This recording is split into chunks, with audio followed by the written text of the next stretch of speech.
5 men, 5 farmers who knew the land, who grew up together, who shared secrets only they understood. One autumn, they all vanished, without a trace. No bodies, no goodbyes, just silence. For decades, their families searched for answers, but the truth was buried deeper than the roots of the cottonwood tree where their pact was made. If you want more stories like this, where true crime, mystery, and psychology collide, don't forget to subscribe. The cottonwood tree was older than anyone in the town of Barton Hollow, its gnarled roots clawing deep into the Texas soil, its branches spreading wide like a skeletal hand reaching for the sky. Children grew up hearing their grandparents tell stories of the tree's strange pull, that it had watched wagon trains roll west, that cattle rustlers once swung from its thick limbs, that storms seemed to spare the land beneath its canopy while flattening everything around it.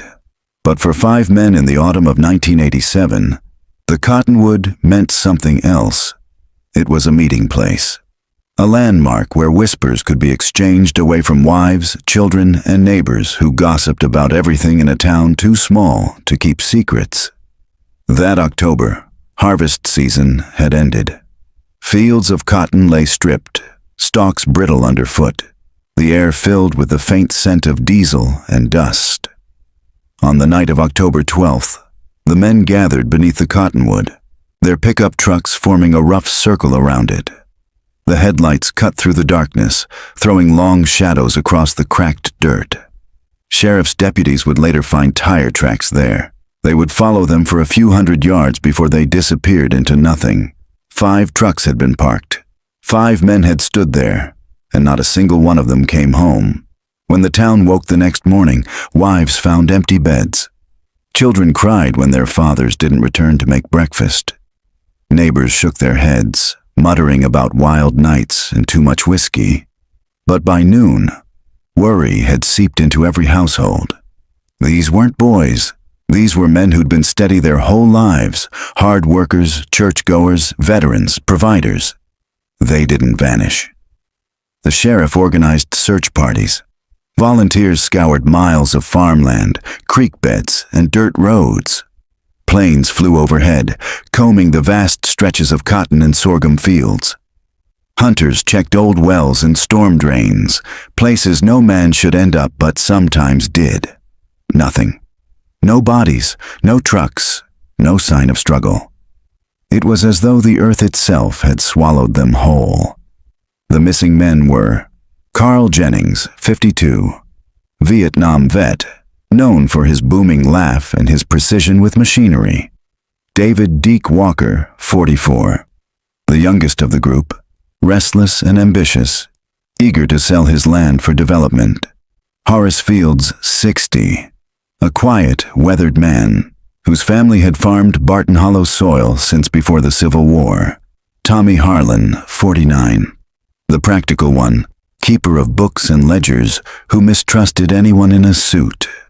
Earl Branson, 55, heavy-set, fond of bourbon, with a temper that could flare but a loyalty that ran bone deep. Together they'd been friends since boyhood. Together, they vanished. The story made headlines across Texas. 5 farmers missing in Barton Hollow, read the Austin American-Statesman. Rumors bloomed like weeds. Some swore it was drug smugglers, that the men had stumbled onto a hidden airstrip or cartel stash. Others whispered about cults. The cottonwood tree had long been the subject of superstition. A few insisted the men had simply left, running from debts or family obligations, maybe chasing something better in Mexico. But their families knew better. Bills went unpaid. Harvests rotted in the fields. None of the men touched their bank accounts or used their credit cards again. They had simply stopped existing. Decades passed. The cottonwood tree still stood, though storms had split one limb and lightning had scarred its trunk. Children grew up, left town, and returned for funerals. Wives of the missing men aged into widows, their lives marked by the absence of bodies to bury. Newcomers to Barton Hollow heard the tale and dismissed it as folklore, another Texas ghost story. But some never stopped searching. Margaret Jennings, Carl's daughter, grew up with the mystery wrapped around her like barbed wire. She had been only 12 when her father disappeared, old enough to remember his scent of motor oil and tobacco, too young to understand why he never came home. As the years passed, her grief hardened into determination. She kept clippings of every article, filed requests for police reports, and badgered aging deputies who muttered the same words. No leads, no evidence. By the year 2005, Barton Hollow was a shadow of the town it had been. The cotton gin had closed, the grain elevator stood rusting, and half the storefronts downtown sat empty. Yet the cottonwood tree still spread its branches wide, casting its shadow over the very place 5 men had last stood alive. And that was where the first clue resurfaced. It was a warm October afternoon, eerily similar to that long-ago harvest season. A drought had cracked the earth around Barton Hollow, draining creeks to puddles and leaving cattle bawling for water. A construction company arrived on the outskirts of town to dig the first foundations for a planned highway bypass. Locals grumbled. It would cut straight across the land once owned by the missing men, sold off by their families in the years after their disappearance. The backhoe clawed at the soil, metal teeth screeching. After only a few hours, the machine struck something solid. The operator cursed, assuming it was limestone or a buried stump. But when the bucket lifted, a human skull rolled into the dirt. The site was shut down.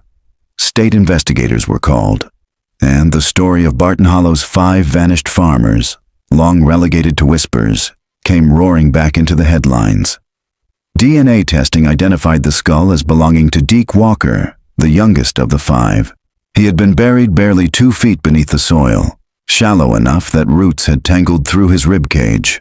Alongside him were fragments of clothing, a belt buckle, scuffed boots, the rusted buckle of overalls. There was no sign of his truck, no other remains. Just Deke. The families reeled. For nearly 20 years, they had lived with a void. Now one piece of the puzzle had surfaced, but it only raised more questions. Why was Deke buried alone? Where were the others?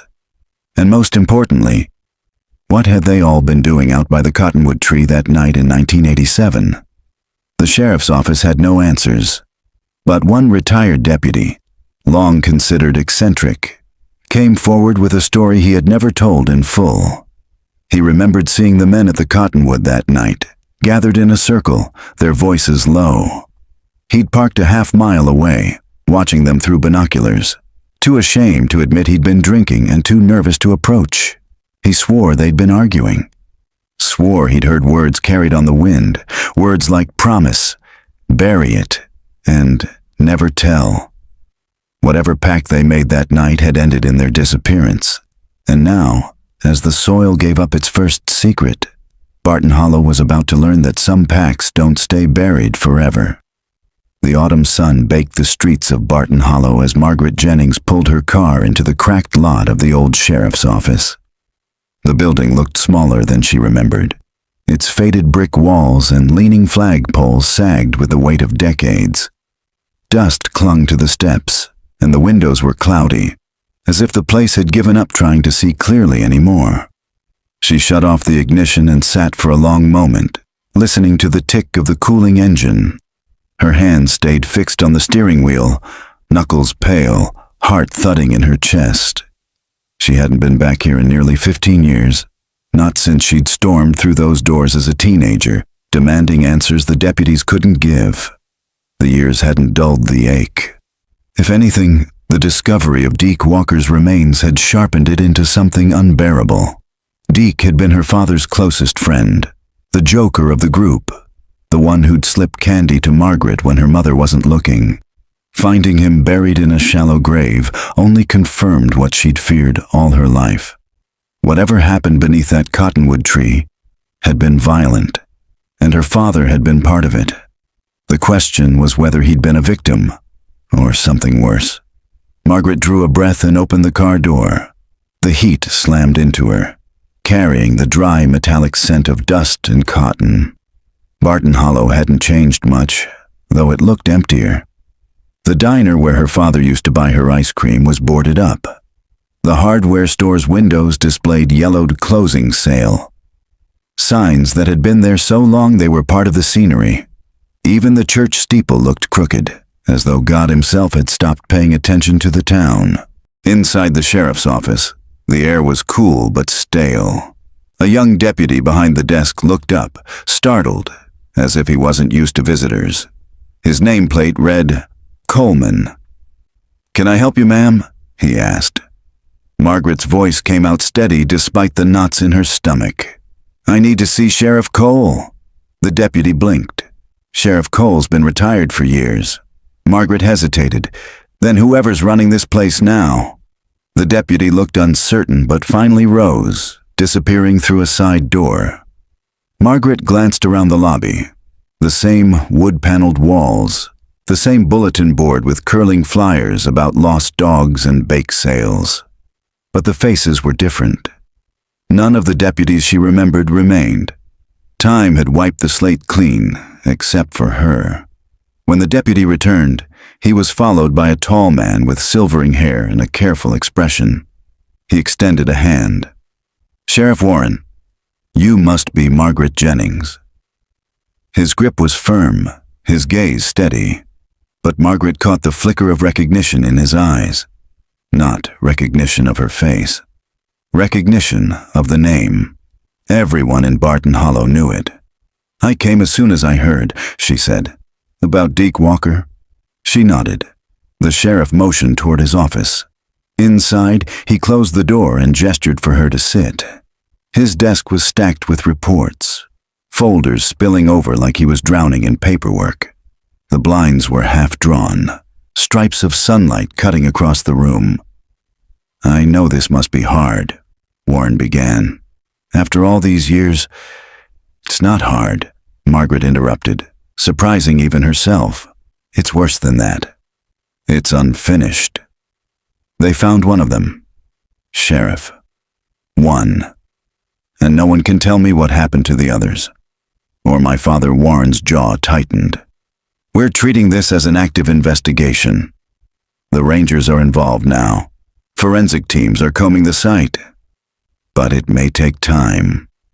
Margaret leaned forward, her voice sharp. "We've had 20 years of time.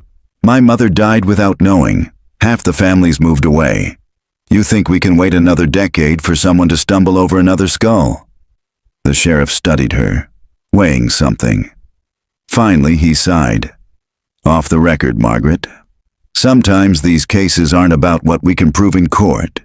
Sometimes they're about what people were willing to bury." The word hung in the air like smoke. Margaret's pulse quickened.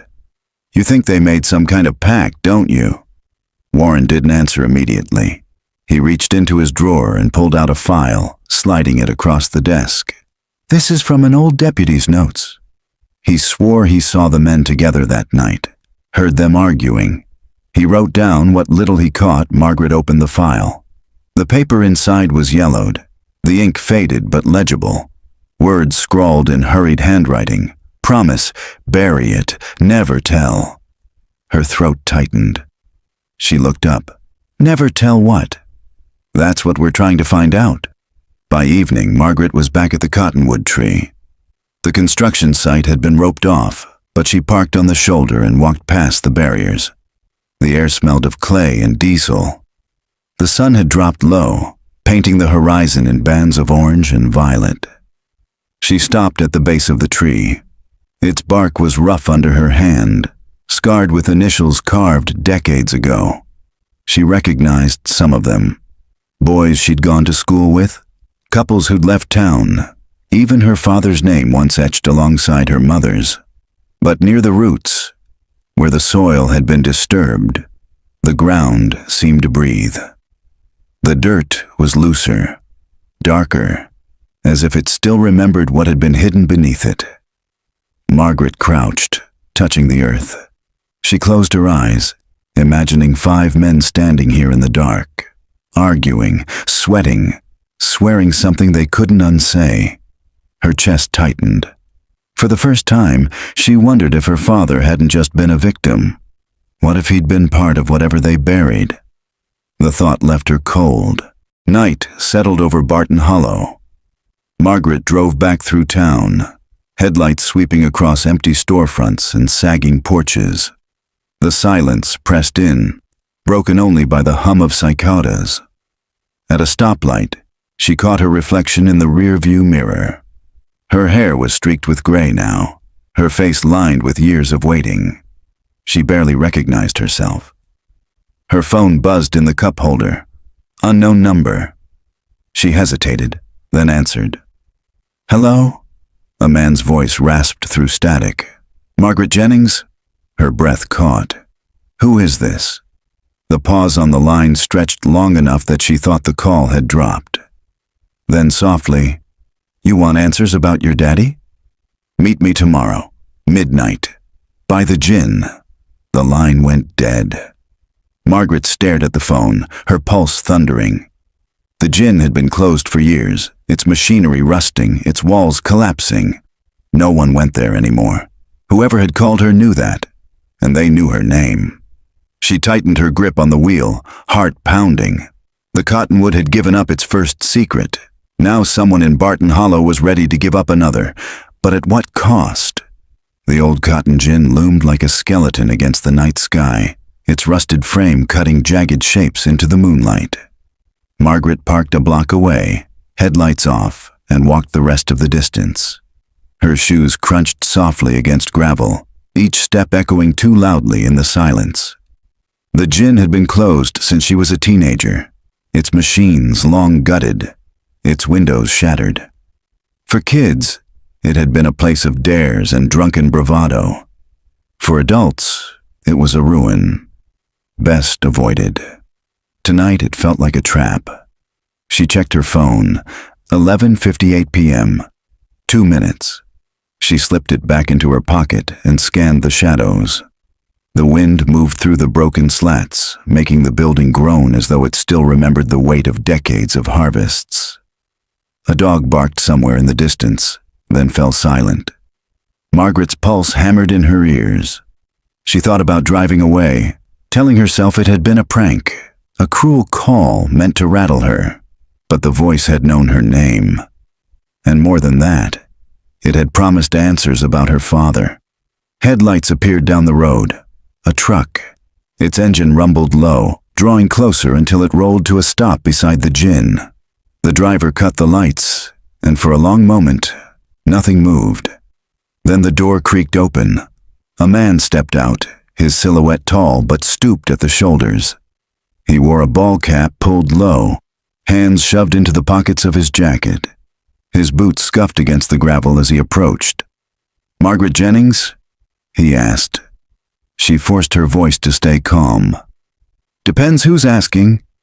The man tugged off his cap. In the pale moonlight, she saw a face lined with age, stubble gone gray, eyes tired but sharp. Recognition struck her. "Dean Holloway," she whispered. He nodded once. Dean had been a farmhand in Barton Hollow his whole life. She remembered him from her childhood, quiet, reliable, always helping at harvest. He had vanished from town not long after the 5 farmers disappeared, moving to some county up north. People had said he couldn't handle the gossip, that he'd run from his own debts. And yet here he was, back after decades. "What are you doing here?" she demanded.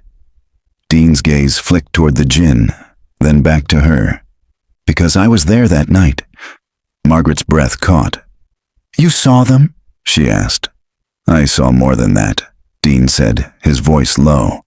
"I heard what they did.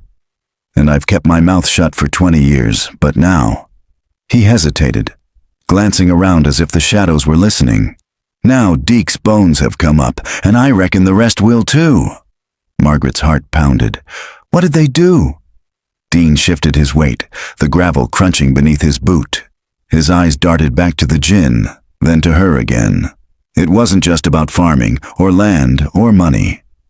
It was about what they found buried out there, and what they swore never to tell. Margaret stepped closer, her voice urgent. "Tell me, Dean. Please. I've lived my whole life not knowing." Dean's jaw tightened. Not here. Not tonight. Too many ears. Meet me tomorrow morning at the Old Fields property by the silo. I'll show you." Before she could respond, he pulled the cap low again, turned, and climbed back into his truck. The engine roared to life. Gravel sprayed as he pulled away, leaving Margaret standing alone in the moonlight, the gin looming behind her like a silent witness. She felt the weight of the night pressing in. Whatever Dean Holloway knew, it was enough to bring him back after decades, enough to risk speaking after all this time, and enough, perhaps, to put him in danger. The next morning, Margaret drove toward the Fields farm, the landscape rolling out in stretches of cotton stubble and brittle sorghum stalks. The farmhouse stood empty now, windows dark, roof sagging. Horace Fields' descendants had long since left town, the land sold and resold, until it became little more than a tax write-off. The silo, though, still stood, tall, rusted, its white paint flaking. Dean's truck was already there. He leaned against the hood, arms crossed, eyes scanning the horizon. When Margaret pulled up, he gave a short nod but didn't move. "You sure you want to hear this?" he asked as she stepped out. "I wouldn't be here if I didn't." Dean studied her for a long moment, then sighed. "All right, but you'd best understand, once you hear it, you can't unhear it. And there are folks in this county who'd rather it stayed buried." Margaret braced herself. "Tell me." Dean's gaze drifted toward the silo. "It started with Horace. He came across something while plowing, late summer of '87. Said it was bones, human bones. He called the others, Carl, Deke, Tommy, Earl. They met under the Cottonwood to talk about it." Margaret's skin prickled. "What kind of bones?" she asked. Dean's voice dropped. "A child's, maybe more than one. Old, though, been in the ground a long time. Horace didn't want trouble, none of them did. This land's history is tangled. Comanche raids, feuds, killings nobody ever wrote down. They figured it was best to keep it quiet." Her stomach churned. "So they made a pact?" Dean nodded. "Under that tree, they swore not to tell. Said they'd bury it again, deeper this time, pretend it never happened. But Deke, he didn't like it. He wanted to call the sheriff. Said keeping quiet was a sin." "And then?" Margaret whispered. Dean's eyes hardened. "Then Deke disappeared, and so did the rest." The silence stretched, heavy as the sky. Margaret felt her breath quicken. "Are you saying they killed each other?" Dean shook his head. "No, I'm saying someone else didn't like them finding those bones. Someone older, someone who already knew they were there." Margaret's pulse raced. "Who?" Dean's gaze flicked toward the horizon, toward the distant Cottonwood. His voice was almost a whisper. "That's the part I never dared say. Because whoever it was, they're still here. And they don't want the truth coming out." Margaret's skin went cold. Dean pushed off the truck, climbing into the cab. "Stay away from that tree, Margaret. If you know what's good for you." The engine rumbled, and he pulled away, leaving her standing in the shadow of the rusted silo, the weight of his words pressing down on her like the Texas sun. That evening, Margaret sat at her mother's old kitchen table, papers spread around her, news clippings, photographs, notes she'd kept since she was 12. Her fingers traced the faces of the 5 missing men. Her father smiled in every picture, mustache thick, eyes warm. She tried to imagine him arguing under that cottonwood tree, his voice raised in fear or anger. Bones. A child's bones, buried on Horace Fields' land. If Dean was telling the truth, then her father and his friends hadn't vanished because of debts or feuds. They'd vanished because they'd stumbled onto something older, something darker. She poured herself coffee and stared at the notes until her eyes blurred. The clock ticked loud on the wall. Just after midnight, her phone buzzed. Another unknown number. Her stomach tightened as she answered. A woman's voice, low and urgent. "Margaret." Don't trust Dean Holloway. He's not telling you everything." Margaret's grip tightened on the phone. "Who is this?" But the line had already gone dead. She sat in the silence, her heart pounding, the coffee cooling at her side. The cottonwood tree stood out there in the darkness, its roots tangled in secrets. And now she was caught in them too. The cottonwood tree stood alone at the edge of the abandoned field's property, its branches twisted like gnarled arms, leaves whispering in the wind. Even from the road, Margaret could see it rising against the dusk sky, larger than she remembered, as if it had fed on the decades of silence. She parked the sedan just past the gate and climbed out. The grass was high, brittle and gold, brushing against her jeans as she walked. The air smelled of dust and old earth. Somewhere far off, a hawk cried, its wings dark against the horizon. Margaret's father had told her stories of this land when she was a child, of harvests that failed, of neighbors who feuded over water rights, of a barn that had burned one summer in the 50s. But he had never mentioned anything about bones. Now, standing at the property line, she wondered what else he had kept from her. She carried a flashlight and a small spade she'd found in her mother's shed. The plan had come to her in a restless haze the night before. If Dean Holloway wouldn't say more, she would go herself. She needed to see, needed proof. The cottonwood loomed closer, its roots thick, breaking the earth like bones themselves. She placed her palm against the rough bark. It was warm from the day's sun, and the tree seemed to hum faintly under her touch. A trick of nerves, she told herself. She knelt by the roots and began to dig. The spade bit into the dry soil, breaking it apart in chunks. The earth smelled strong, metallic. She worked slowly, listening for every rustle, every crack of twig in the field. Half an hour passed. Sweat dripped down her temples, streaking her shirt. She was about to stop, about to tell herself this was madness, when the spade struck something hard. She froze. The sound rang sharper than rock. She cleared the dirt with her hands, her breath catching. White, not stone, not wood. White, porous, unmistakable. Margaret's throat tightened. She pushed away more soil until the curve of a small skull emerged, hollow sockets staring up at her through the dark. The earth gave way around ribs, brittle and fragile, collapsed in on themselves. She drew back, shaking. It was a child. She scrambled to her feet, the flashlight trembling in her grip. Every instinct told her to run, to get back in the car and drive, but her legs felt heavy, rooted like the cottonwood itself. A sound broke the silence. Crunch. Gravel shifting on the road. Margaret snapped her light off and ducked low, heart hammering. Through the tall grass she saw headlights approaching, slow, deliberate. A truck. Dean's truck. She crouched behind the tree as it rolled to a stop. The engine cut, and for a moment, the only sound was the tick of cooling metal. Then the driver's door opened. Dean Holloway stepped out, but he wasn't alone. A second man followed, taller, broad-shouldered. His face stayed in shadow, but his voice carried across the field. "You sure she'll come?" the man asked. "She's already been sniffing around," Dean replied. "Saw her car near the silo yesterday." Margaret's chest constricted. "She won't find what we buried," the tall man said. "Not unless we let her." Dean spat into the dirt. "She's persistent." Just like her daddy. Maybe too much for her own good. The men stood in silence, staring toward the cottonwood. Margaret pressed herself against the bark, praying they wouldn't step closer. Finally, the tall man clapped Dean on the shoulder. "We'll take care of it tomorrow.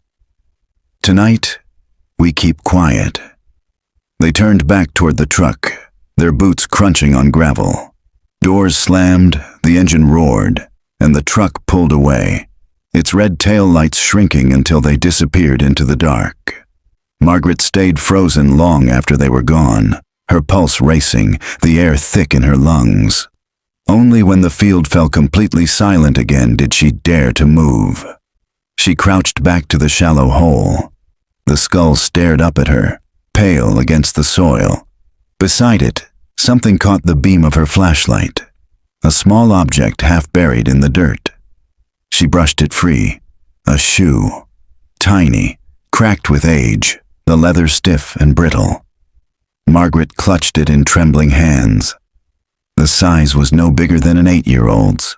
Her father's voice whispered in her memory. "Lucia never goes anywhere without her shoes shined, Maggie. She's proud of them." Her throat burned. This wasn't just a secret of the past. It was tied to her father, to the day he vanished, to the pact under this very tree. And now she knew too much.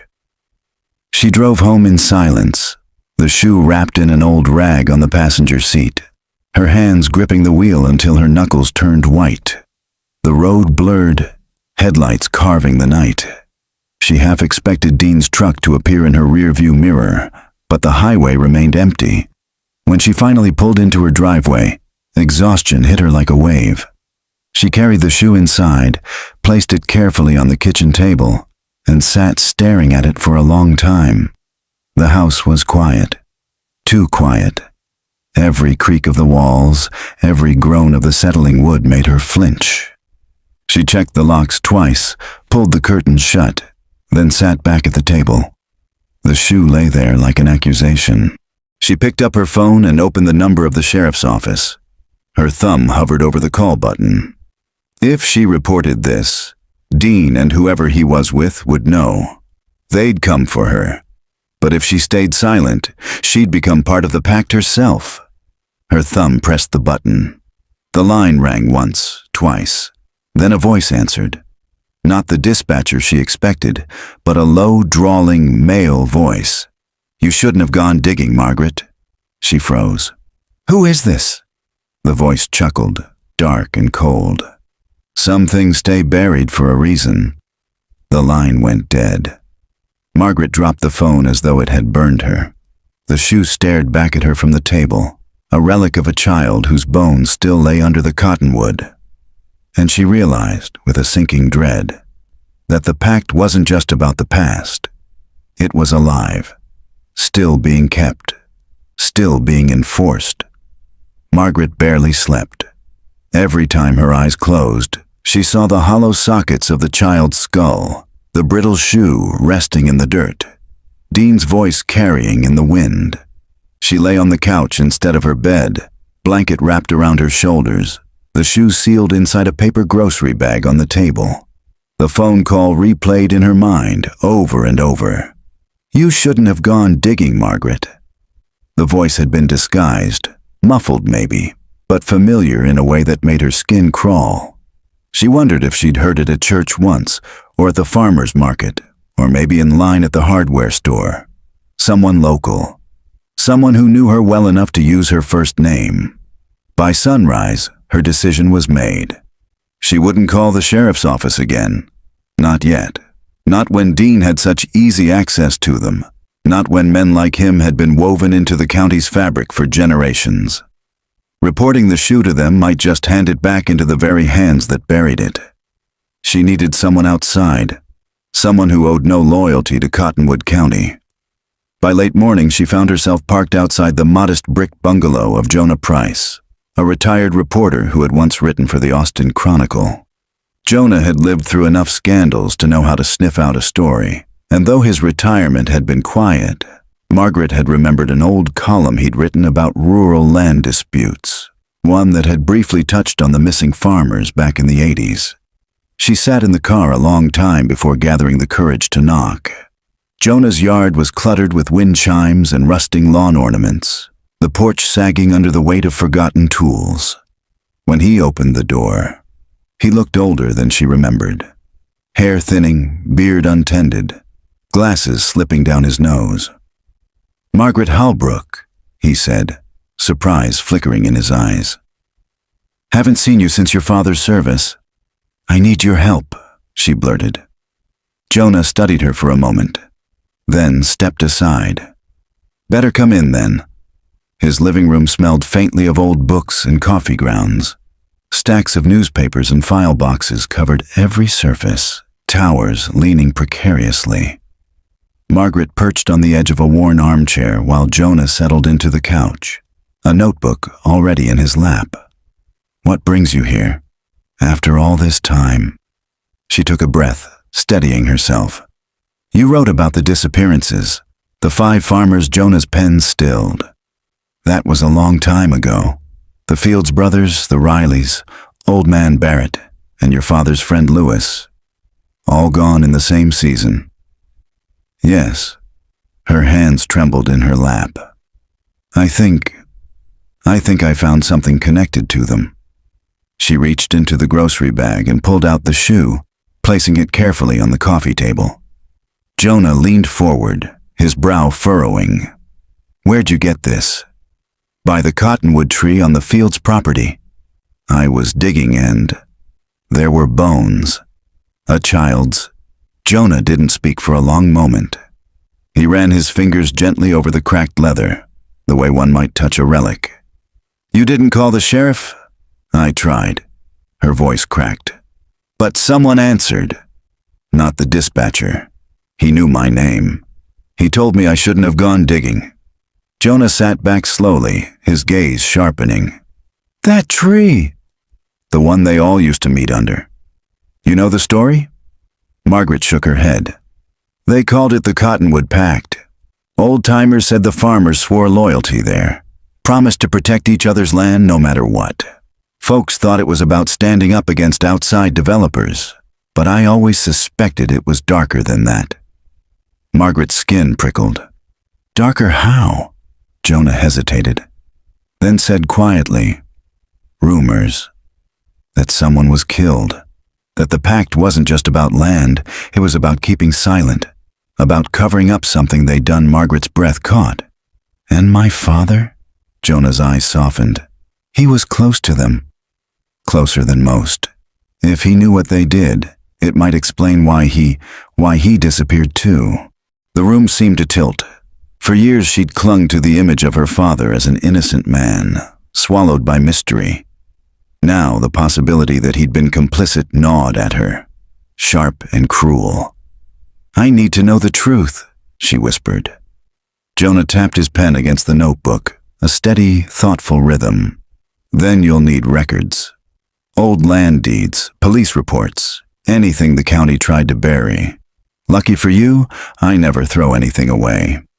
They spent the afternoon combing through his boxes. Dust rose in clouds as Margaret flipped through brittle clippings. The names repeated like echoes. Fields. Riley, Barrett, Halbrook. Always tied to disputes over water rights, acreage boundaries, inheritance squabbles. One article caught her eye. Local farmer's daughter missing after storm, 1972. She skimmed it, her pulse quickening. The girl had been 8 years old, the daughter of a Riley. Disappeared after a flood swept through their property. Authorities blamed the river. Margaret looked at the shoe again. Could it have belonged to her? Jonah read over her shoulder. "I always thought that case stank. The family was quick to call it an accident. Too quick." "And then a decade later," Margaret murmured, 5 men vanish." The same families connected. Jonah nodded grimly. "It fits."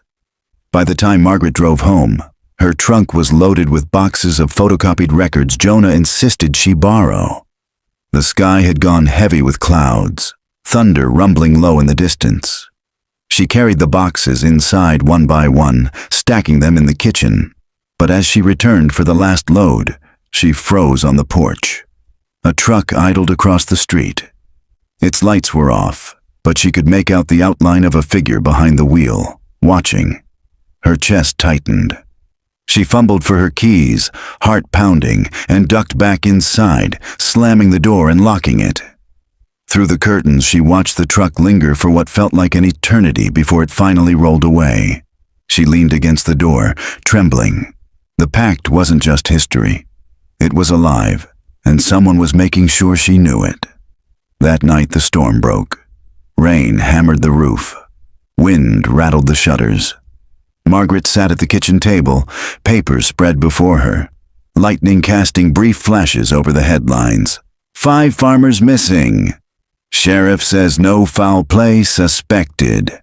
Community in mourning. Her father's name surfaced again and again, always at the edges of the story. Never accused, never suspected, but always present, always nearby. She stared at an old photograph clipped from the Chronicle. The 5 missing men stood in front of the Cottonwood tree, arms linked, smiles wide. And there, just off to the side, was her father. His smile didn't reach his eyes. The thunder rolled, and the shoe sat on the table like a ghost of a child who had never come home. Margaret whispered into the storm, though there was no one to hear her. "Daddy, what did you do?" The rain hadn't stopped by morning. It pounded steady against the roof, turning the yard into a shallow lake. Margaret hadn't slept. She dozed in her chair at the kitchen table, jerking awake at every crack of thunder, at every shadow cast by lightning across the curtains. The boxes from Jonah sat in a messy sprawl. She'd marked pages with sticky notes, lined up clippings that made the pattern clearer with each connection. Disputes, deaths, disappearances. Always the same cluster of families, always around that tree. Her nerves were frayed raw. By mid-morning, she decided she needed fresh air. She carried her mug of coffee to the porch, staring at the empty street. The truck from the night before was gone, but its memory lingered like a stain. She told herself to be rational. Maybe it was just a neighbor, maybe coincidence. But the voice on the phone echoed in her skull. You shouldn't have gone digging. By noon, the storm slowed. Clouds thinned, leaving a gray wash over the town. Margaret dragged herself upstairs, intending to nap for real this time. She drew the curtains, shut the bedroom door, and lay across the quilt. Her body felt leaden, her mind spinning. Sleep came, but it was shallow, restless. She dreamed of the cottonwood tree growing taller and taller, its roots wrapping around her house, bursting through the floorboards, skeletal hands rising from the soil. She woke with a jolt. The room was dark. She checked the clock, 2:37 a.m. Her ears picked up something odd. A faint scrape, the sound of wood against wood. Downstairs. Margaret held her breath. Another sound followed, a slow, deliberate creak. The back door. Her pulse hammered. She slipped from bed, bare feet silent on the carpet, and grabbed the flashlight from her dresser. She didn't dare turn it on. Instead, she crept to the stairwell and crouched, listening. The kitchen floor groaned under weight. Someone was inside. Margaret's first thought was the shoe on the table, the clippings spread across the counter. Evidence. She needed to protect them. She descended one step at a time, careful to avoid the loose board near the middle. The flashlight trembled in her grip. From the kitchen came a faint rustle, like paper shifting. Then glass clinked. Margaret's throat tightened. She crouched low at the bottom of the stairs, peering into the dark. The silhouette of a man moved across the kitchen, tall, shoulders broad. Not Dean. Different build.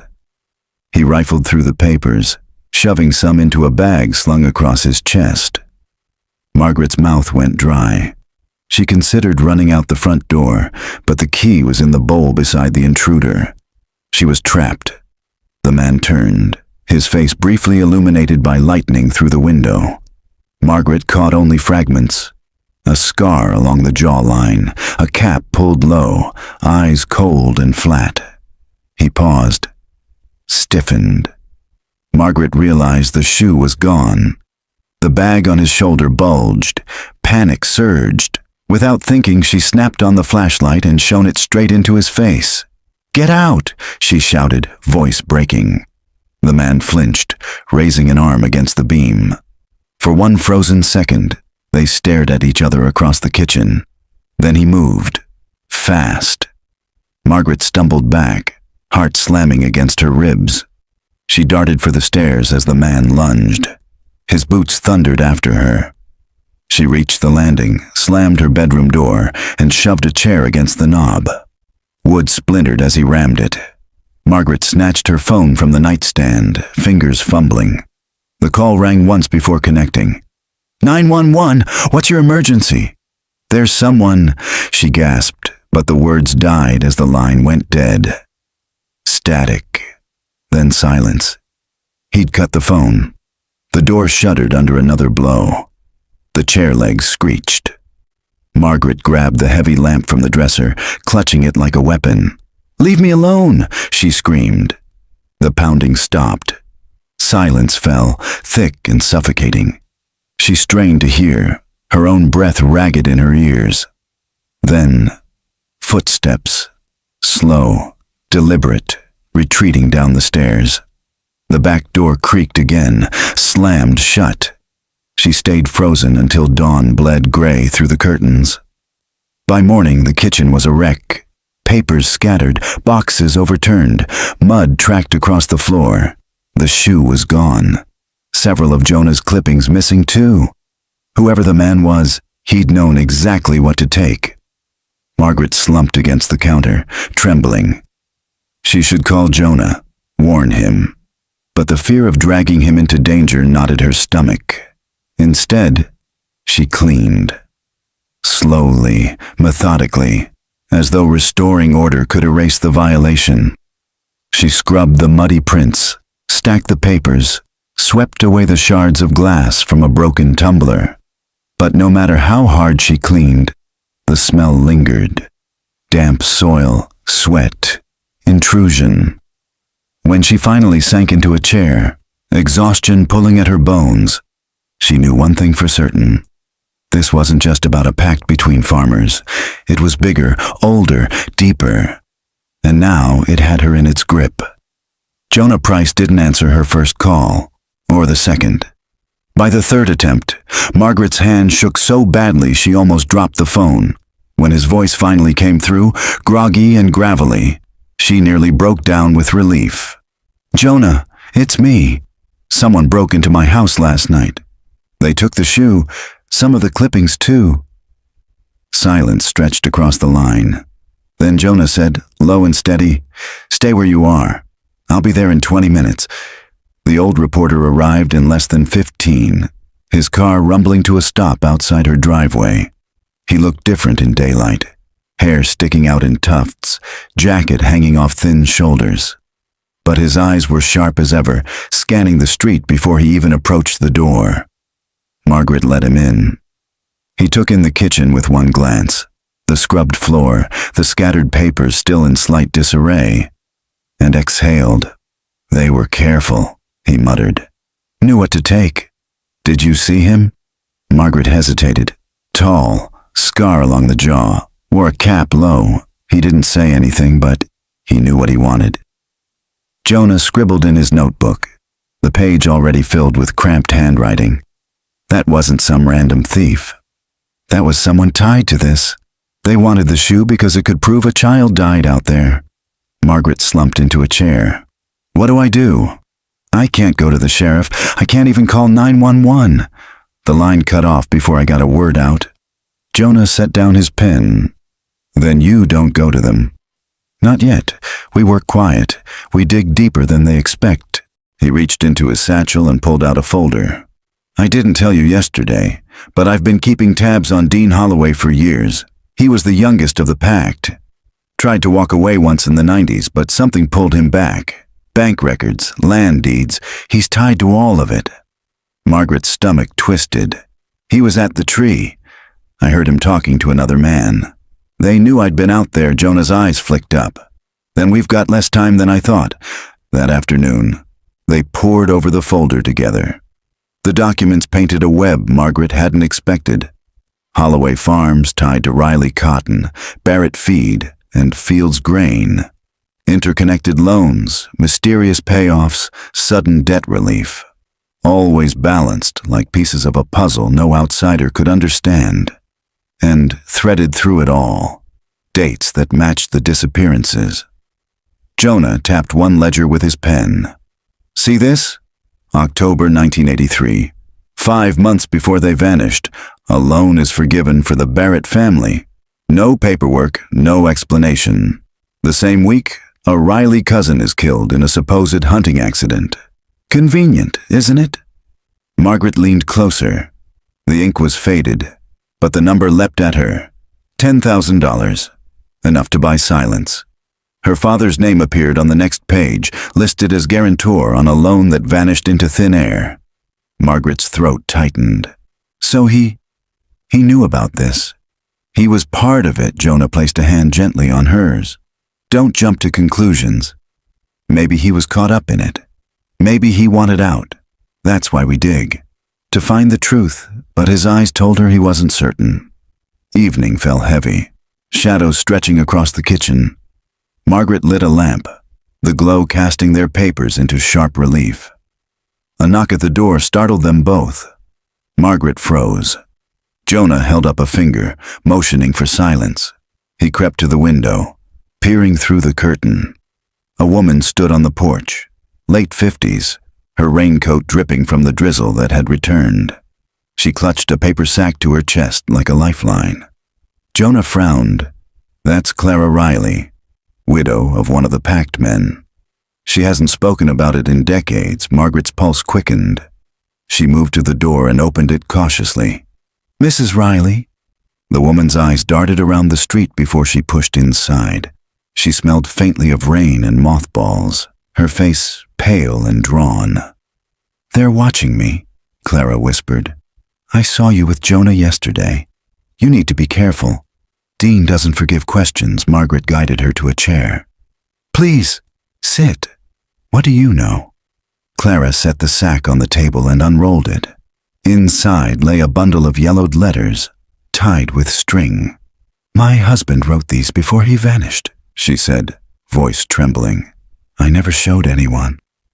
If Dean knew, he'd kill me. Margaret's fingers shook as she untied the bundle.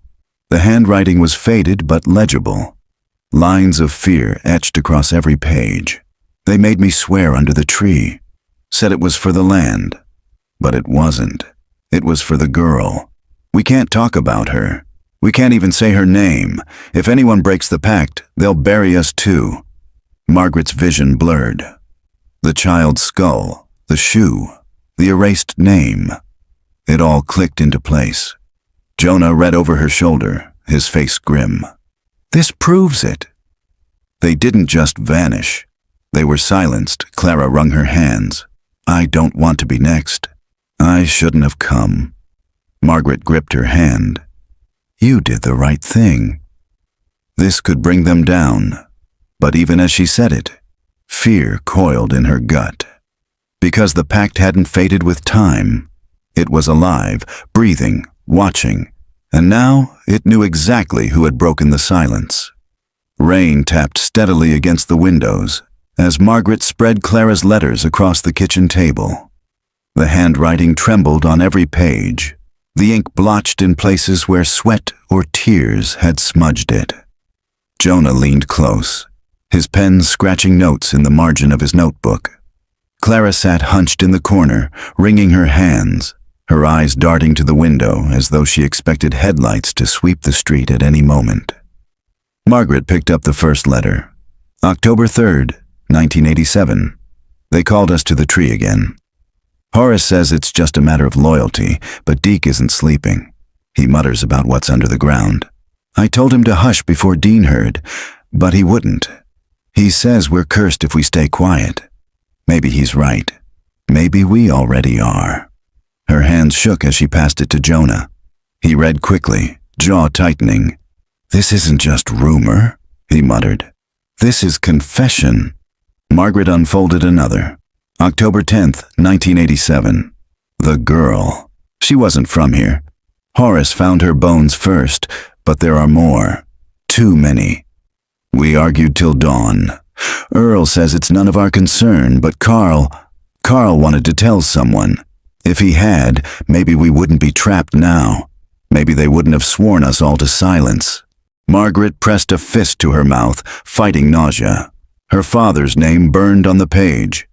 He had wanted to tell. That small shred of truth steadied her. even as dread closed in. Jonah tapped the letter. This girl, they never name her. Whoever she was, her death bound them together, and whoever enforced the pact made sure they never broke it. Clara flinched. You don't understand. My husband wasn't a bad man. He was scared. They all were. Dean said if anyone spoke out, they'd end up in the dirt same as the girl. Margaret reached for her hand. Clara, you're safe here. But even as she said it, the thought curdled. Safe was a lie. The storm let up by midnight. Clara dozed fitfully in the armchair while Margaret and Jonah sifted through the letters, piecing together a timeline. Notice the dates, Jonah said. 2 days before they vanished, he writes about Carl. Your father wanted to go to the sheriff. That could be why they all disappeared together, because he wouldn't stay quiet. Margaret stared at the words until they blurred. Her father had been brave, not complicit. The thought filled her chest with a painful kind of hope. A car engine rumbled outside. Jonah stiffened. He moved to the window, peering through the curtain. A black pickup idled across the street, headlights off. Margaret's stomach dropped. That's the same one from before. Jonah's voice was flat. They've been watching. The truck lingered, silent, menacing. Then its headlights flared on, blinding white through the window. Clara jerked awake with a gasp. Jonah pulled Margaret back from the glass. Get down! The truck revved, tires spitting gravel, and peeled away into the night. The echo of its engine rattled the quiet house long after it was gone. Margaret's heart pounded. Clara wept silently in the chair. They're not going to let this go, Jonah said grimly. We've poked the hive. Now they know it. The next morning, Clara insisted on leaving. If I stay, they'll come for me. They always do. Margaret tried to protest, but Clara's eyes were fierce, her voice steady. I've carried this for decades. If it ends with me, so be it. But you have to finish what your father started. She pressed one final letter into Margaret's hands before she left, her grip surprisingly strong. Read this one last. When you're ready. Then she was gone. Her small frame swallowed by the drizzle, her raincoat flapping in the wind. Margaret stood at the door, the letter heavy in her palm. Jonah's voice was quiet. She won't last long on her own. Margaret's throat tightened. Neither will we. That night, Margaret finally opened Clara's last letter. The ink was faded, the paper brittle. October 12th, 1987. This is the end. Carl says he won't keep quiet anymore. Deke agrees. I begged them to stop, but Earl swore if they broke the pact, we'd all pay. Dean said the same. They're meeting under the tree tonight. If this is my last letter, tell Clara I loved her. Tell her I was sorry. Margaret folded the page with trembling hands. The date seared into her mind. October 12th, the night they vanished. The night the pact had claimed them all. Her father had stood up. He had refused to silence, and for that, he had been buried with the rest. Margaret pressed the letter to her chest, tears burning her eyes. She whispered into the quiet, to the man who had been gone for so long. I'll finish it for you, Daddy. I'll tell the truth, but outside, in the damp night, the black pickup idled once more, watching, waiting. The morning came gray and heavy, the kind of Texas dawn where the sky seemed weighed down by its own secrets. Margaret sat at the kitchen table with Jonah, the last of Clara's letters between them. Neither had spoken much since reading it. The words still hung in the air like smoke. If this is my last letter, tell Clara I loved her. Margaret rubbed her temples. We can't let her walk away alone. She's in danger. You saw the truck last night. Jonah closed his notebook. She's been living under their shadow for 30 years.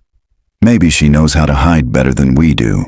But even as he said it, doubt clouded his eyes. Margaret stood. I'm going to her house. Jonah didn't argue. He just grabbed his jacket and followed. Clara Riley's home sat on the edge of town, a squat bungalow with peeling paint and a yard choked with weeds. Margaret pulled into the gravel drive, heart tight. The curtains were drawn, no smoke from the chimney. She knocked, once, twice. No answer. "Clara," she called. Jonah circled to the back, returning a moment later, face pale. "Doors open." Inside, the air was stale, as if the house itself had held its breath. The kitchen table was set with a half-eaten breakfast, toast gone stiff, coffee cold in the mug. Margaret's stomach sank. "Clara," her voice cracked. Silence. Jonah checked the bedroom. The bed was unmade, the sheets tangled, but Clara was gone. On the dresser sat a single object, a scrap of cloth, torn, with a smear of mud across it. Margaret recognized the pattern. Clara's raincoat. Her throat closed. They took her. Jonah's jaw tightened. They don't forgive broken silence. They left quickly, Margaret's nerves buzzing like live wire. Back at her house, Jonah spread the letters across the table again. "This changes everything," he said. "Clara's disappearance proves the pact is still enforced. Whoever's behind it, Dean, maybe others, they're watching all of us." Margaret's voice shook. "She came to me for help. Now she's gone. Just like my father. Just like the others." Jonah leaned forward. "Then we double down. We find what they buried." He rifled through his satchel and pulled out a thin file. "I've been chasing rumors about county records that never made it public. Land surveys, mineral rights, archaeological notes. They're locked in the archive under the courthouse." Margaret's eyes narrowed. "And you think they'll show what the men found?" Jonah nodded. "If we can get access, we might know what's under that soil. What they swore to keep hidden." Margaret's chest tightened. "And if it isn't just bones?" Jonah's gaze was steady. "Then it's worse." That evening, Margaret sat alone with her father's photograph. His smile was soft, his eyes warm, a face that had carried her on his shoulders and tucked her in at night. She touched the glass, whispering, "I won't let them erase you." But even as she spoke, her phone buzzed.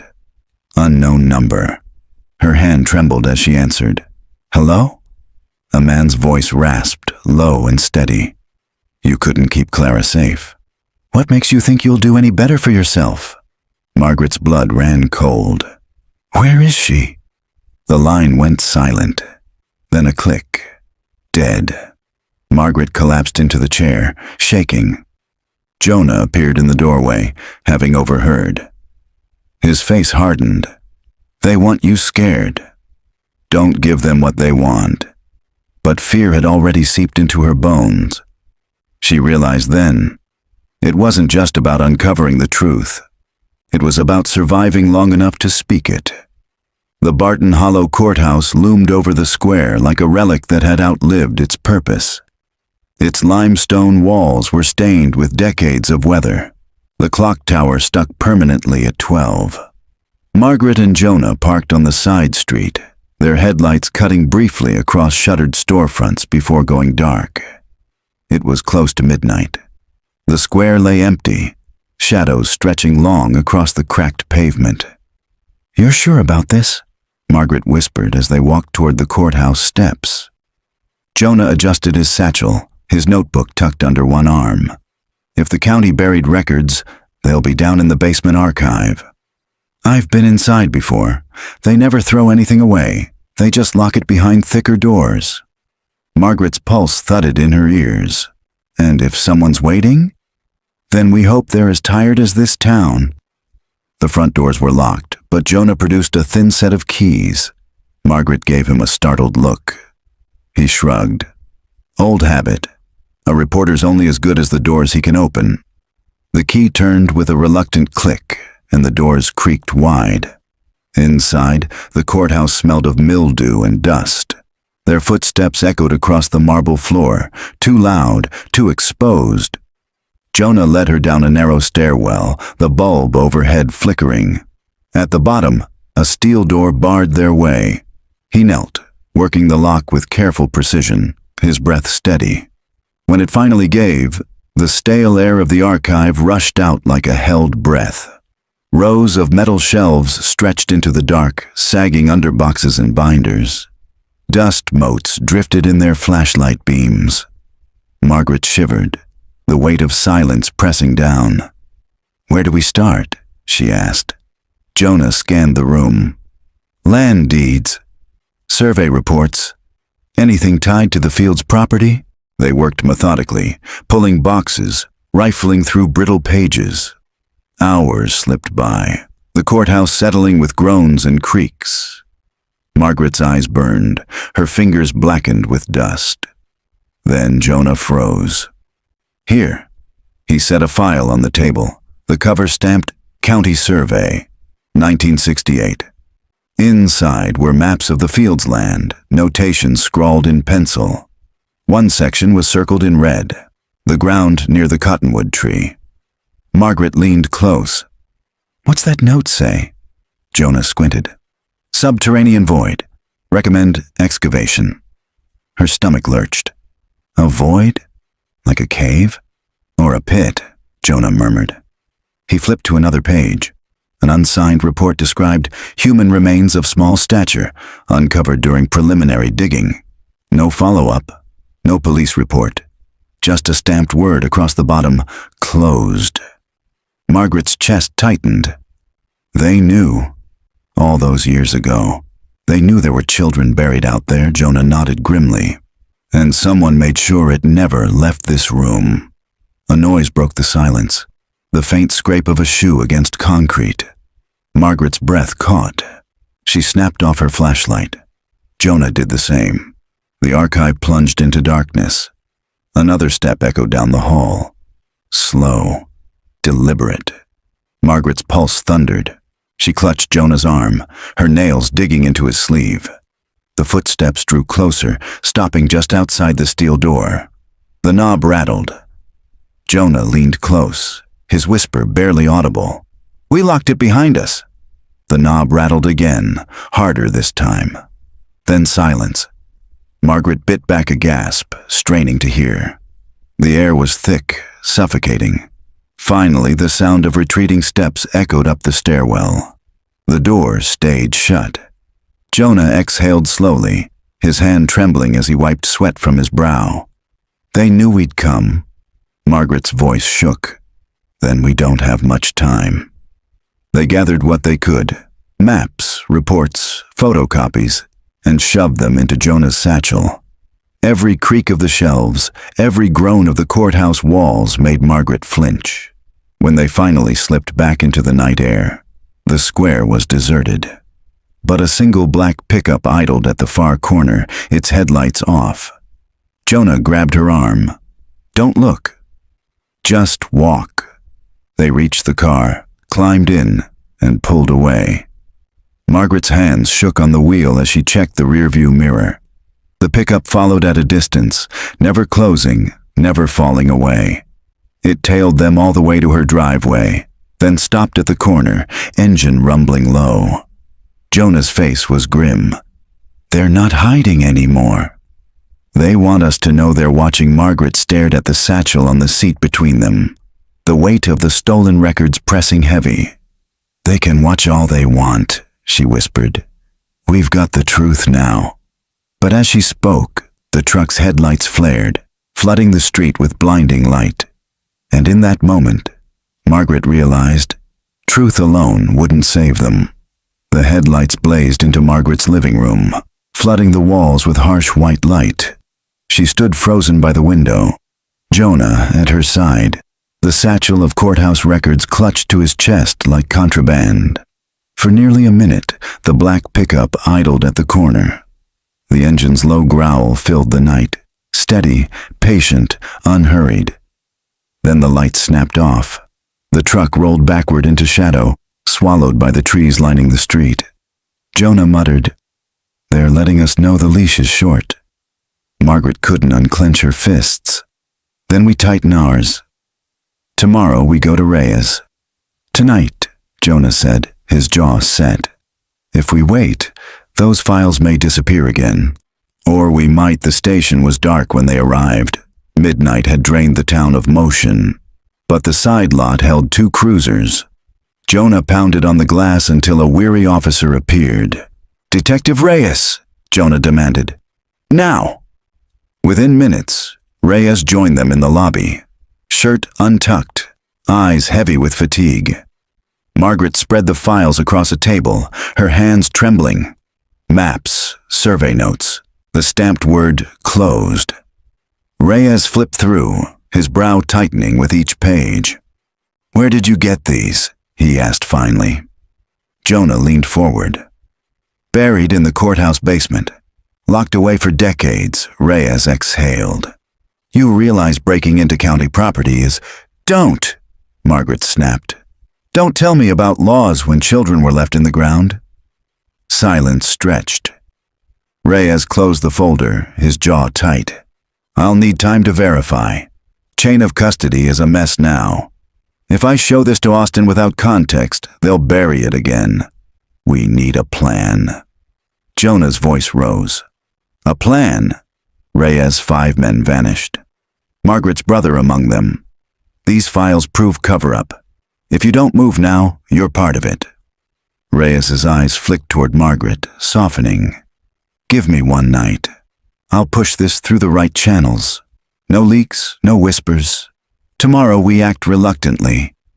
Jonah nodded. Margaret's gut twisted, but exhaustion left her numb. They returned to her house near dawn, the air damp with fog. Margaret barely managed to close her eyes before a sound tore her awake. Glass shattering. She bolted upright. Jonah was already at the door. A brick lay in the middle of her living room, shards of glass glittering around it. Attached was a note, words scrawled in red paint. "Stop digging, or we bury you next." Margaret's throat tightened. Jonah snatched up the brick, his face pale. "They're escalating." Her voice shook. "We go back to Reyes now." But when they arrived at the station, the mood was different. Officers moved briskly, hushed, their eyes avoiding contact. Reyes wasn't there. The desk sergeant shifted uncomfortably. "Detective Reyes took leave this morning. Family emergency." Jonah slammed his fist on the counter. "Family emergency? He told us—" "Sir," the sergeant interrupted firmly. "That's all I can say." Margaret's heart pounded. Reyes wasn't a man who walked away mid-investigation. Something had forced him out. By evening, they met in Jonah's kitchen, blinds drawn. The files lay between them. Margaret could barely swallow her coffee. "What if Reyes was silenced?" she whispered. Jonah rubbed his temples. "Then it's us." "Just us now." A sound interrupted him, the low rumble of an engine outside. Margaret's chest clenched. She peeked through the curtain. The black pickup sat across the street, engine idling, its windows blackened.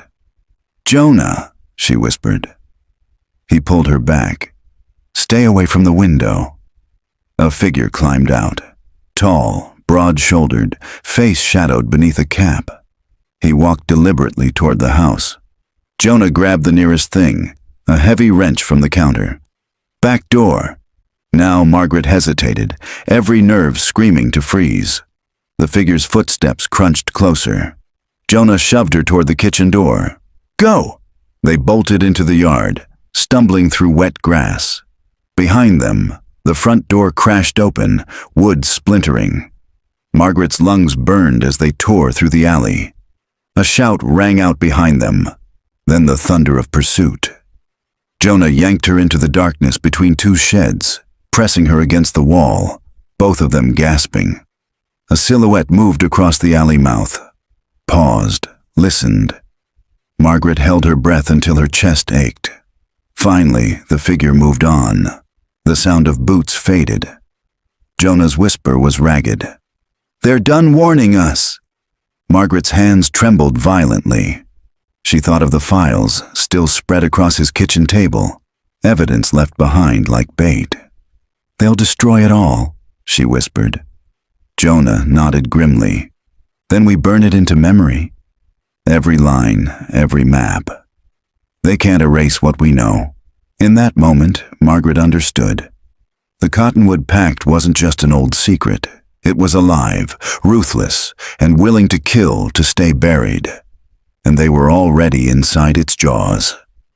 Dawn seeped over Barton Hollow, pale and thin, as Margaret and Jonah stumbled back into her house.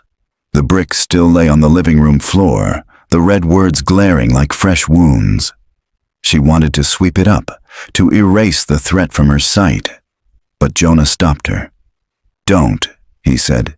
"This is evidence." She almost laughed. "Evidence for who?" "Reyes is gone. The station's compromised. There's no one left to trust." Jonah said nothing. He dropped heavily onto the sofa, his face gray with exhaustion. Margaret lowered herself beside him, the weight of sleepless nights pressing down. Her brother's smile flashed across her mind, the easy grin he wore the last day she saw him, sunlight caught in his hair. She felt her throat close. "We're not going to let them erase him again," she whispered. Jonah reached for the satchel. "Then we start connecting dots. We make the map they tried to hide." They spread the files across the floor, papers curling at the edges. Jonah's pen scratched quickly as he transcribed names from land surveys and signatures from deeds. 3 surnames appeared again and again. Carnes, Hollister, Carraway. Margaret's chest tightened. "Carraway," she repeated. "Like Reed." The junkyard man Jonah nodded grimly. "And Hollister. There's a judge by that name, retired but still influential. Carnes, that's the family with half the county under their thumb." He tapped one survey map where the cottonwood tree was marked. "The subterranean void. Guess whose names authorized the survey's closure?" He slid the page toward her. At the bottom, 3 signatures sprawled in fading ink. Judge Hollister, Sheriff Edward Carraway, Councilman Charles Carnes. Margaret stared until the words blurred. So it wasn't just locals whispering. It was the county's top men. My God, Jonah, they turned Barton Hollow into their hunting ground. Jonah's jaw tightened, and they made sure no one could dig too deep.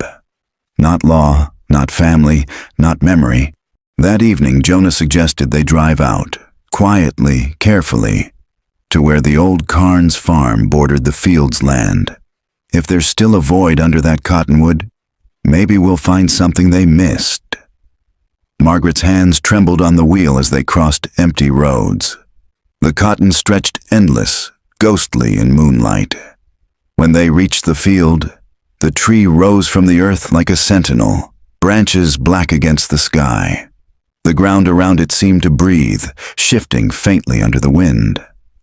Jonah set down a lantern. "Help me clear some brush." They worked in silence, pulling away weeds and brittle stalks. Margaret's fingers brushed stone, flat, squared. She froze. "Jonah, there's something here."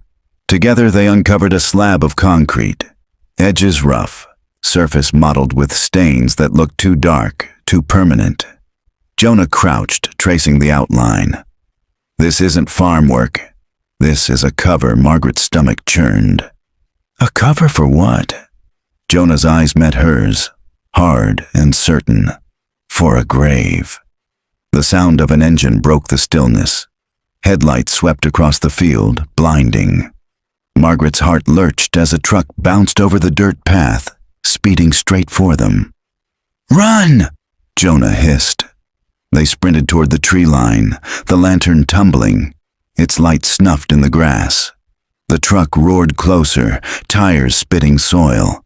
Margaret's legs burned, branches clawed her arms as they plunged into the woods. Behind them, doors slammed. Voices shouted. Jonah grabbed her wrist, pulling her deeper into the dark. "Don't stop!" They stumbled through tangled undergrowth until the shouts faded. Only then did Jonah slow, gasping for breath.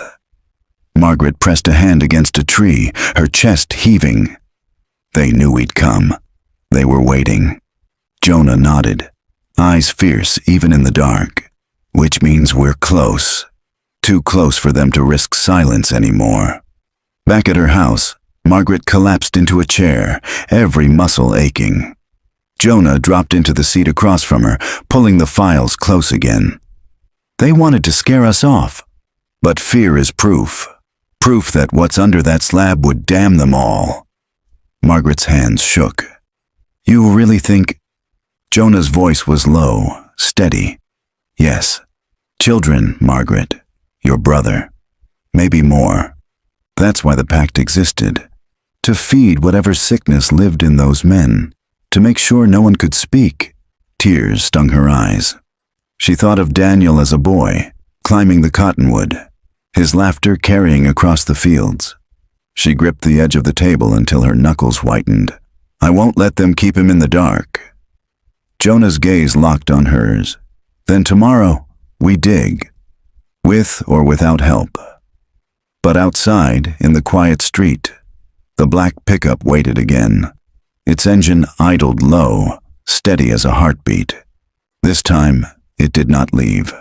It stayed until dawn, as if keeping vigil. The morning came gray and thin, light falling weakly over Barton Hollow. Margaret hadn't slept. Neither had Jonah. The pickup had idled outside all night, never moving until just before dawn it rolled away as if called elsewhere. They sat at her kitchen table, the files stacked between them. Margaret traced the faded ink on Daniel's name for the 100th time. Her chest ached with the weight of it. Jonah finally spoke. We can't wait for Reyes. We can't wait for the courts. By tonight they'll erase this again. We dig. Margaret looked out the window, toward the horizon where the cottonwoods cut a jagged line against the sky. Fear knotted her stomach, but beneath it was something sharper, steadier. Resolve. Yes, she said. We dig. They loaded Jonah's truck with shovels, lanterns, and a rusted crowbar. Margaret tucked Daniel's photograph into her coat pocket, close to her heart. The drive to the field was silent, both of them bracing for what waited. The cottonwood tree rose out of the earth like a sentinel. At its roots, the concrete slab gleamed faintly in the morning light. Jonah killed the engine. We work fast, he said, before they realize we're here. They set to it immediately. The crowbar groaned as Jonah wedged it under the slab's edge. Margaret dug with her hands, pulling away clumps of earth. The soil damp and heavy. Their breaths came ragged, hearts pounding. At last, with a screech that echoed across the field, the slab shifted. Jonah heaved, and the corner lifted enough for Margaret to slide rocks beneath. Inch by inch, they pried it up. The smell hit first. Margaret gagged, stumbling back, her hand over her mouth. The stench of rot, old and clinging, seeped into the air. Jonah's face was pale, but he forced himself forward. He lowered the lantern into the dark space beneath. Shadows gave way to shapes. Wooden boxes, rotted and broken. Scraps of fabric and bones, small, fragile, unmistakable. Margaret dropped to her knees, a sob tearing from her chest. Daniel! Jonah reached down, his hands trembling, and lifted a rusted belt buckle, initials etched faintly on the surface. D.H. He placed it in her palm. Margaret closed her fingers around it, her tears falling onto the earth. Her brother had been here all along, hidden beneath concrete and silence. The rumble of engines shattered the stillness. Margaret's head snapped up. Trucks, several, approached across the fields, their dark shapes cutting through the cotton. Jonah cursed. They know. Men spilled out as the trucks skidded to a stop. At least 6 of them, heavy-set, caps low over their faces. The Carnes family crest gleamed faintly on one truck's door. One of the men called out, voice cold and familiar. Step away from that ground. Jonah moved in front of Margaret, crowbar raised. You buried children here. The man spat in the dirt. You don't understand what you're stepping into. This land has rules older than either of you. Walk away and you'll live. Margaret's voice cracked as she shouted back. You took my brother. 16 years old and you fed him to this place. The men advanced, weapons flashing in their hands, shotguns, pipes. The air thickened with menace. Jonah whispered without turning, "Run when I say." Margaret shook her head fiercely. "Not without you." But before the standoff could ignite, a siren wailed across the field. Blue lights flared at the edge of the cotton rows. Police cruisers tore across the soil, mud flying. Margaret's breath caught. "Reyes!" Detective Reyes's voice boomed over a loudspeaker. "Hands in the air! Step away from them." The Carnes men froze, exchanging quick looks. Some raised their weapons higher, defiance in their stance. Then the first shot rang out. Chaos erupted. Margaret hit the ground as bullets cracked through the air. Dirt exploded around her, the cottonwood shuddering as bark splintered away. Jonah dragged her behind the slab, shielding her with his body. Officers poured from the cruisers, firing. 2 of the Carnes men went down. The others scattered, some retreating into the cotton, others returning fire. Jonah's voice was hoarse. "Stay down!" Margaret clutched Daniel's buckle in her fist, praying, shaking, the noise deafening. Through the chaos, she saw Reyes charging toward them, pistol raised. He ducked behind the slab, breath ragged. "You two okay?" Margaret nodded, unable to speak. Reyes's eyes flicked toward the open pit. He froze, horror flashing across his face. God Almighty! But there was no time. More shots cracked. The men were fleeing, retreating into the fields, their trucks revving. Officers pursued, but the cotton swallowed them. Shadows among shadows. Silence fell only when the last engine faded. The air reeked of gunpowder and blood. Hours later, the field was cordoned with yellow tape. Floodlights bathed the cottonwood in harsh light as forensic teams descended. Officers lifted bones from the earth with reverent care, placing them into evidence bags. Margaret sat on the tailgate of a cruiser, a blanket around her shoulders, Daniel's buckle clutched in her hand. Jonah sat beside her, his face hollow, his clothes streaked with dirt. Neither spoke for a long time. Finally, Reyes approached. His face was drawn, his voice heavy. "We'll be cataloging remains for weeks. But one thing's certain, your brother, he was here." Along with others, Margaret's throat tightened. "And the men, the ones who ran." Reyes hesitated. "Some we'll catch, some we won't. But this," he gestured toward the pit, "this can't be buried again. The pack's broken." Now Margaret stared at the cottonwood, its branches swaying gently in the night wind. She wondered how many secrets the tree had witnessed, how many cries it had muffled. Daniel's buckle was warm in her hand. At last, she whispered, "We found him?" But deep inside, she knew the horror wasn't ended. The men who built the pact still lived in the shadows of Barton Hollow. And secrets that old didn't die overnight. 3 weeks later, Barton Hollow no longer felt like the same town. The courthouse square was busier than Margaret had ever seen, swarming with reporters, satellite vans, and outsiders in pressed suits. The old county walls, once suffocating in silence, now rang with questions. Every night the news ran the story. Bones discovered under a cottonwood tree. A decades-old cover-up. Links to prominent families under investigation. The Cottonwood Pact had a name now, whispered in every doorway. But few dared say it above a murmur, as if speaking too loudly might call it back to life. Margaret stood at the edge of the field, the cottonwood rising tall above her.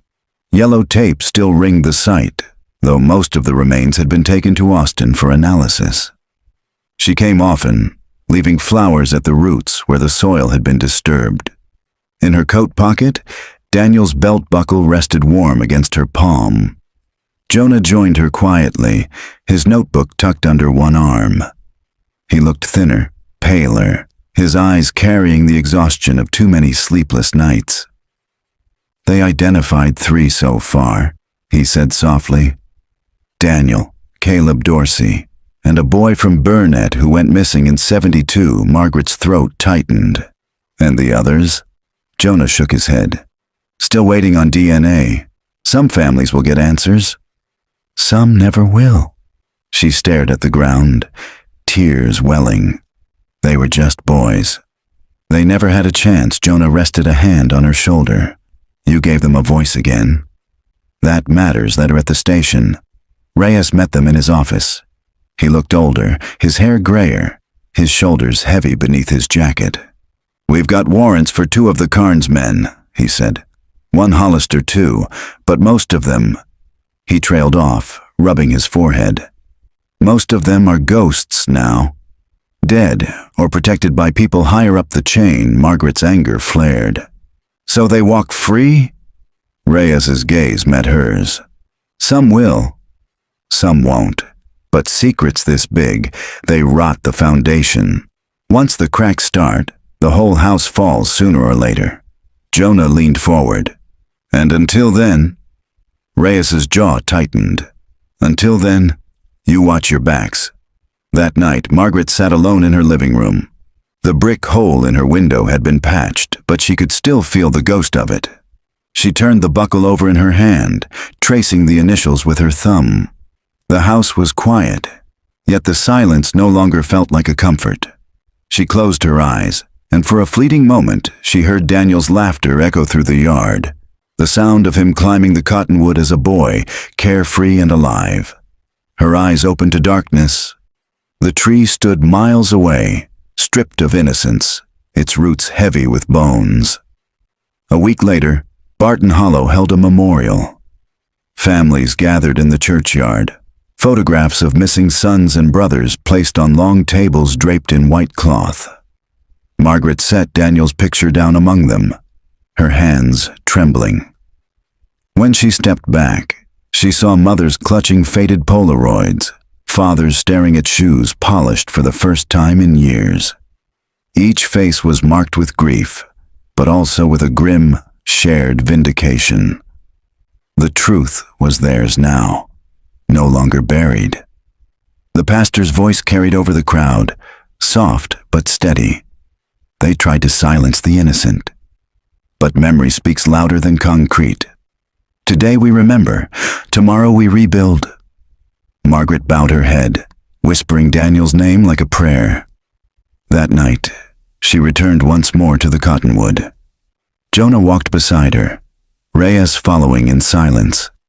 The floodlights had been removed, the tape pulled back, but the scar in the soil remained, dark and raw. Margaret placed her hand against the bark. You held them all this time, she whispered to the tree. But no more. Jonah set his notebook on the ground, the final page filled with names, dates, and testimony. This is going to print. The world will know Reyes stood with arms crossed, his face unreadable. Careful what you stir. These families still have teeth. Margaret turned to him, her voice steady. So do I. As they left, the wind picked up, rattling the branches. For a heartbeat, Margaret thought she heard voices carried on the air, faint, childlike laughter drifting through the cotton rows. She paused, listening, her heart aching. Then the sound was gone. Only the rustle of leaves remained, whispering secrets into the night. Weeks later, Barton Hollow began to settle again, though it would never be the same. Families moved away, fields lay untended, and at the edge of the county, the cottonwood stood silent, its roots wrapped around memory and blood. Margaret visited less often now, but she carried Daniel with her everywhere, in the buckle, in the sound of his laughter that still came to her in dreams. Some nights, when the wind rose, she woke certain she could still hear it. She knew the pact was broken, but the shadow it left would haunt Barton Hollow for generations, and she understood something she hadn't before. The land remembers. Always.